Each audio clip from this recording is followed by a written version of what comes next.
কেন্দ্ৰীয় প্ৰতিষ্ঠান কৰা হ'ব 60,000 ৰান্ধনি বিলনি হৈ যাব চাকৰি থাকিবই যেনেকৈ দৰমহা পায় তেনেকৈ দৰমহা পাব অহা কেবিনত দৰমহা আৰু বাঢ়িব কোনো ৰান্ধনি তাৰমানে চাকৰি নাযায় কিন্তু প্ৰশ্নটো ক'ৰ পৰা আহিব যিসকলে এই প্ৰশ্নটো কৰি আছে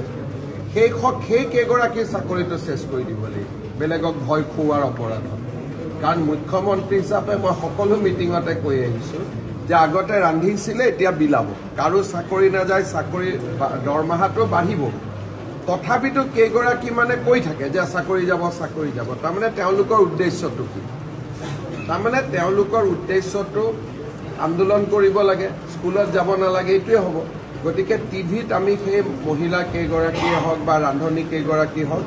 নামখিনি এতিয়া উলিয়াব দিছোঁ আৰু শিক্ষা বিভাগক আমি নটিচ দিব কৈছোঁ যে কি ভিত্তিত আপোনালোকে এনেকুৱা ষ্টেটমেণ্ট দি আছে মুখ্যমন্ত্ৰীয়ে মিটিঙে কৈ থকাৰ পিছতো যে কাৰো চাকৰি নাযায় বলঞ্চ দৰমহা বাঢ়িব গতিকে তেওঁলোকক আমি ভিত্তিখিনি সুধিম আৰু ভিত্তিখিনি যদি ক'ব নোৱাৰে সেই কেইগৰাকী ৰান্ধনিৰ হয়তো চাকৰি যাব